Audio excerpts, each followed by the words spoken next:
মহারাজ নয় বাসুদেব, আমাকে ভাই বলুন। আমার আর আপনার মাঝে রাজমুকুট কোনো প্রাচীর হতে পারে না, আর যদি হতে চায় তবে আমার এই রাজমুকুটের প্রয়োজন নেই, যা আমাকে ভাইয়ের থেকে আলাদা করে দেবে। আমি আমার ভুল স্বীকার করছি ভ্রাতাশ্রী, কিন্তু আপনার রাজনীতি খুবই শুদ্ধ। আপনার এই ভাই আপনার থেকে কখনো আলাদা হয়ে যাবে না।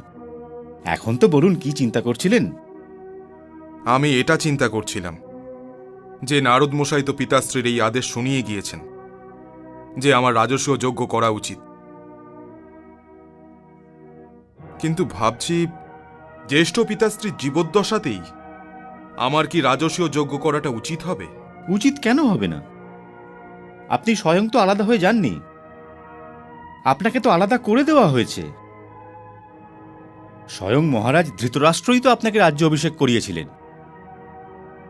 আপনি হস্তিনাপুরের অধীন মোটেই নন। ইন্দ্রপ্রস্থ একেবারে আলাদা আর স্বতন্ত্র রাজ্য, আর এই রাজার রাজসূয় যজ্ঞ করার সম্পূর্ণ অধিকার আছে।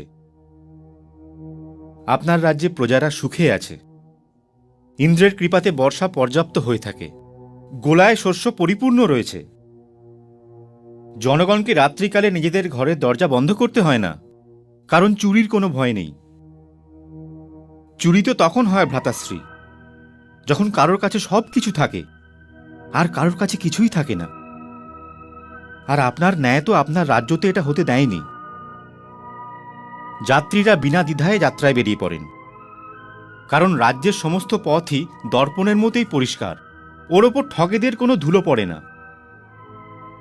রাজকীয় কর ন্যায়ের মর্যাদা ভঙ্গ করে না, আপনার কর্মচারীরা ঘুষ নেয় না। তবে আজ আপনি ছাড়া রাজসূয় যজ্ঞ করার অধিকার অন্য কারোর হতেই পারে না। সম্রাট বলানোর অধিকার তো কেবল আপনারই আছে ভ্রাতাশ্রী, কেবল আপনার। এই জন্য রাজসূয় যজ্ঞ আপনি অবশ্যই করুন। কিন্তু কি কেশব? কিন্তু জরাসন্ধ, মিত্র অর্জুন, জরাসন্ধ আজ যতগুলো রাজবংশ রাজত্ব করছে, ওরা বাস্তবে হয়তো যজাতির বংশধর কিংবা রাজা ভোজের। আধুনিক কালের সমস্ত রাজ পরিবার মগধ নরেশ জরাসন্ধকে সম্মানের পুষ্প উপহার দিয়ে থাকে। আর এটাও একটা আধুনিক সত্য যে আজ জরাসন্ধের চেয়ে শক্তিশালী রাজা আর কেউ নেই। উনি তো স্বয়ং চক্রবর্তী হওয়ার স্বপ্ন দেখে চলেছেন। চেদি নরেশ শিশুপাল ওনার সেনাপতি হওয়াকে নিজের জন্য গর্বের প্রতীক মনে করেন, আর সর্বদা ওনার সামনে হাত জোর করে দাঁড়িয়ে থাকেন। অন্যদের কথা ছাড়ুন ভ্রাতাশ্রী, স্বয়ং আপনার পিতাশ্রীর পরম মিত্র ভগদত্ত পর্যন্ত জরাসন্ধের সামনে নত মস্তকে দাঁড়িয়ে থাকেন। তবে কি আপনি আমাদের মগধ রাজের থেকে ভয় পাওয়ানোর চেষ্টা করছেন বাসুদেব? না ভাই ভীম, আমি তোমাকে কেবল বাস্তব কথাগুলো বলবার চেষ্টা করছি যে তোমার মামাশ্রী পুরোজিত ছাড়া আজ তোমরা কারুর উপর সম্পূর্ণ বিশ্বাস করতে পারবে না।